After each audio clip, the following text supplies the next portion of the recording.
আসসালামু আলাইকুম প্রিয় দর্শক, আপনারা জানেন আমি যখন এই কন্টেন্ট রেকর্ড করছি তখন দেশের 30টি রাজনৈতিক দলের নেতাদের সঙ্গে প্রধান উপদেষ্টা ডক্টর মোহাম্মদ ইউনূস একটা জরুরি বৈঠকে বসেছেন। জরুরি বৈঠকটা কী নিয়ে হবে সেটা কোনো এজেন্ডা আগে জানানো হয়নি। ধারণা করা হচ্ছে জুলাই সনদ কীভাবে সিগনেচার করা হবে, কীভাবে বাস্তবায়ন করা হবে, এই সমস্ত বিষয় নিয়ে আলোচনার জন্য।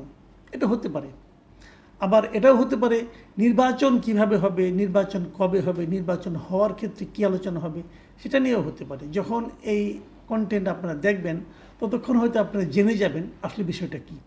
তবে আমার যেটা ধারণা যে আসলে কনক্রিট কিছু আসবে বলে আমার কাছে মনে হয় না। আমি এখন পর্যন্ত এই রাজনৈতিক দলের সঙ্গে ডক্টর মোহাম্মদ ইউনূসের কোনো দ্বিপাক্ষিক বৈঠকে কনক্রিট এবং খুবই ব্রেকিং নিউজ জাতীয় কিছু এসেছে বলে আমি দেখিনি।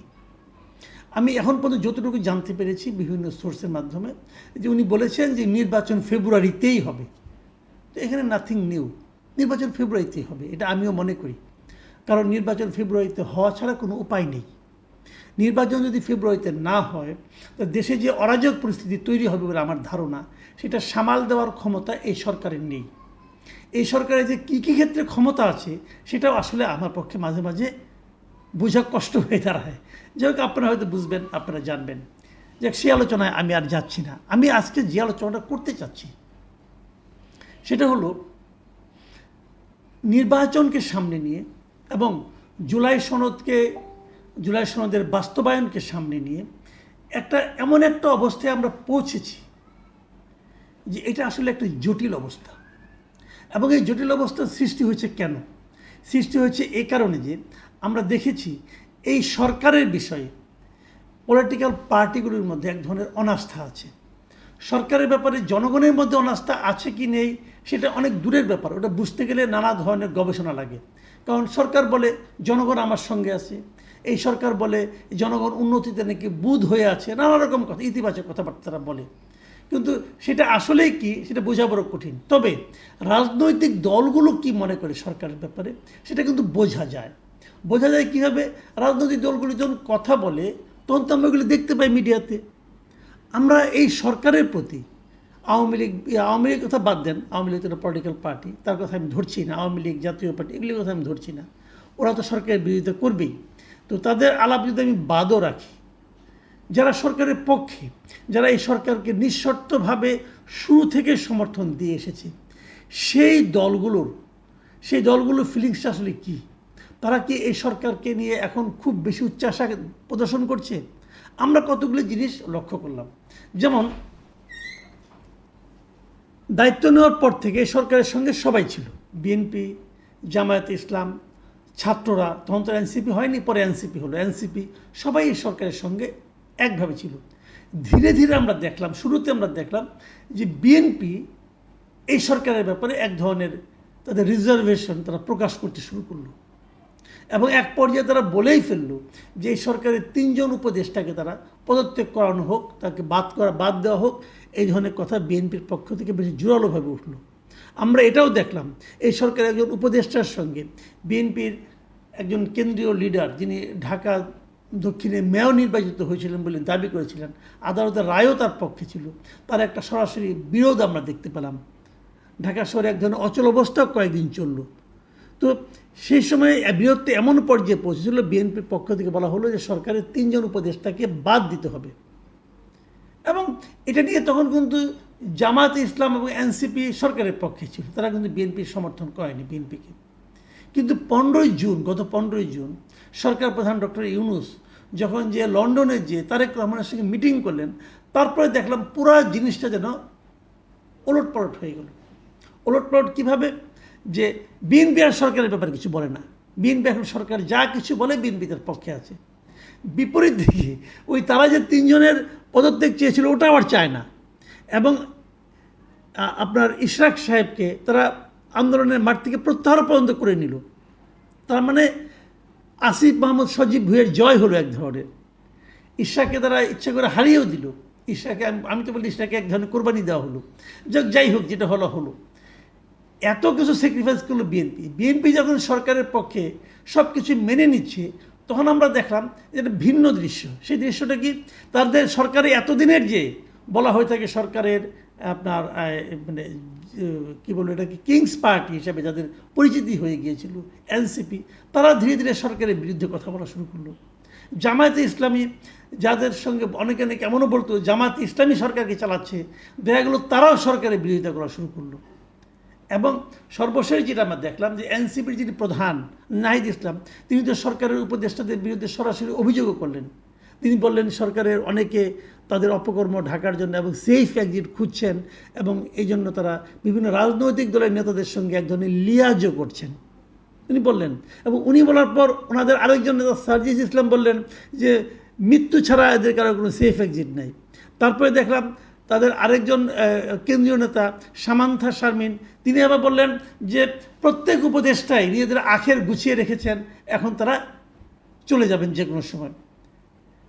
নাহিদ ইসলাম বলেছিলেন যে কয়েকজন উপদেষ্টা, আর সামান্থা শারমিন বললেন প্রত্যেক উপদেষ্টা। তার মানে ধীরে ধীরে কিন্তু অভিযোগের মাত্রাটা বাড়ছে। এরপর আমরা দেখলাম আবার জামায়াতের নায়েবে আমির আবদুল্লাহ মোহাম্মদ তাহের, উনি বললেন যে সরকারের উপদেষ্টা নাকি কোনো কোনো উপদেষ্টা নাকি নানা ধরনের ষড়যন্ত্রে লিপ্ত। এবং ষড়যন্ত্রটা কী ধরনের, তারা বললেন যে বিভিন্ন প্রশাসনের গুরুত্বপূর্ণ জায়গায় একটা বিশেষ দলের লোককে বসানো হচ্ছে, যাতে নাকি নির্বাচনটা বৈধ, অবাধ এবং সুষ্ঠু না হয়। তার মানে আগামী যে নির্বাচনটা হবে সেই নির্বাচন নিয়ে তারা সন্দেহ প্রকাশ শুরু করলো।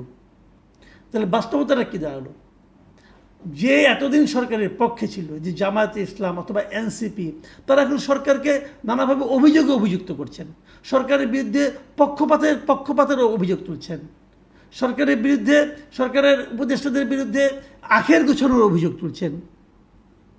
তাহলে এই সরকারের নিরপেক্ষতা কোথায় গিয়ে দাঁড়ালো? একসময় অভিযোগ তুলত বিএনপি, এখন অভিযোগ তুলল এনসিপি এবং জামায়াতে ইসলামী। মানে ব্যাপারটা কি, যখন নাকি সরকার যে দলের পক্ষে থাকে তারা কিছু বলে না, তার প্রতিদ্বন্দ্বী দলগুলো অভিযোগ করে। বিষয়টা কিন্তু এরকম। আবার নির্বাচন হবে, নির্বাচন আগে এনসিপি আবদার করে বসলো যে তাদেরকে এমন একটা প্রতীক তারা চাইলো যে প্রতীকটা নির্বাচন কমিশনের যে প্রতীকের তালিকা তার মধ্যেই নাই। তাহলে সেই প্রতীক কি তারা পাবে? যদি না পায় তারা নাকি নির্বাচনও করবে না, এমন একজন তাদের এক নেতা বলল। তার মানে নির্বাচনও কিন্তু এক ধরনের অনিশ্চয়তা দেখা দিয়েছে। একবার ভাবুন, এই নির্বাচনে যদি বিএনপি যায়, যদি জামায়াত এবং এনসিপি বলে তারা নির্বাচনে যাবে না, তাহলে নির্বাচনের চেহারাটা কী দাঁড়াবে? নির্বাচনের চেহারা তখন ভয়াবহ দাঁড়াবে। এদিকে আওয়ামী লীগ নাই, আওয়ামী লীগকে সরিয়ে দিয়েছেন আপনি, আওয়ামী লীগকে বিপজ্জনক মনে করে সরিয়ে দিয়েছেন, ভালো করেছেন, আপনারা যা ভালো মনে করেছেন। জাতীয় পার্টিকে নির্বাচন করতে দেবেন কিনা এখনও বুঝতে পারছি না। যদি জামাত এবং এনসিপিও না থাকে, নির্বাচনটা কার সঙ্গে কার হবে ভাই? আবার তারপর আবার প্রধান উপদেষ্টা বলছেন যে উনি একটা ইতিহাসের শ্রেষ্ঠ নির্বাচন দিবেন। কিভাবে দিবেন উনি? তো সব মিলিয়ে যে অচল অবস্থা, এটা কেন? আবার আমি যদি তত্ত্বগতভাবে একটা কথা বলি, ধরা যাক সরকার একসময় জামাত এবং এনসিপির পক্ষ ছিলেন, তখন তাদের বিরুদ্ধে বিএনপি কথা বলেছে। এখন আবার ধরা যাক তারা বিএনপির পক্ষে আছেন, এখন এনসিপি এবং জামাত সরকারের বিরোধিতা করতেছে। এই যদি হয় তাহলে আমরা এটুকু অন্ততপক্ষে মানতে পারি যে সরকার কখনো না কখনো কোনো না কোনো দলের পক্ষে ছিলেন, কোনো না কোনো দলকে তিনি বিশেষ সুযোগ দিচ্ছিলেন, এই সরকার দিচ্ছিলেন অথবা দিচ্ছেন। তাহলে এই সরকারকে আপনি নিরপেক্ষ কী করে বলবেন? নিরপেক্ষ আগেও বলা যেত না, এখনও বলা যাচ্ছে না। আমি যদি জামায়াতে ইসলাম এবং এনসিপির অভিযোগকে সত্য বিবেচনা করি, তাহলে এই সরকার নিরপেক্ষ নয়, এই সরকার কোনো না কোনো দলের প্রতি পক্ষপাত দুষ্ট। আবার আগের 15 জনের আগের যদি বিএনপির কথাগুলিকে, অভিযোগগুলিকে আমরা সত্য বলে বিবেচনা করি, তাহলে তখন এই সরকারটা পক্ষপাত দুষ্ট ছিল জামাত এবং এনসিপির দিকে। তাহলে এই সরকার তো নিরপেক্ষ নয়।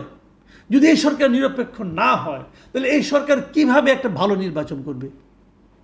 তার মানে এই সরকারের পক্ষপাত দুষ্টতার একটা অভ্যাস আছে, কখনো এই পক্ষে থাকে, কখনো ওই পক্ষে থাকে। কিন্তু আপনার তো কোনো পক্ষে থাকার কথা না, তাহলে আপনি কীভাবে নির্বাচন করবেন? আর এই সরকার প্রধানত আগে একবার বলেওছেন যে উনি নাকি এই ছাত্রদেরকে বলেছেন রাজনৈতিক দল করতে। তাহলে বিষয়টা কী দাঁড়ালো? আমি জানি না আজকের মিটিংয়ের পরে কী সমাধান আপনারা পাবেন। এর মধ্যে আবার এই যে আপনাদের কি বলে জুলাই সনদ, এই জুলাই সনদ বাস্তবায়ন নিয়েও আরেকটা কিন্তু ক্যাচাল বেঁধেছে। সেটারই বা কীভাবে সমাধান করবে সরকার আমি জানি না। আমার ধারণা নির্বাচনের ডেট যত এগিয়ে আসতে থাকবে, যত নিকটে আসতে থাকবে, তত বেশি জটিলতা তৈরি হতে থাকবে এবং এই রাজনৈতিক জটিলতাগুলো দেশকে কোন দিকে আলটিমেটলি নিয়ে যাবে আমি জানি না। গণতন্ত্রে উত্তরণের জন্য যে প্রচেষ্টা, সেই প্রচেষ্টা রাজনৈতিক দলগুলো ক্ষুদ্র স্বার্থের কাছে যদি জটিলতার মধ্যে ডুবে যায়, তাহলে অগণতান্ত্রিক কোনো শক্তি আবার চলে আসবে কিনা সে আশঙ্কা থাকবে। প্রিয় দর্শক, আমি কিছু আশঙ্কার কথা বললাম, নিশ্চয়ই এর বিপরীতে কিছু সম্ভাবনা বিষয় থাকতে পারে, আমরা সেগুলিও খুঁজব। আল্লাহ হাফেজ।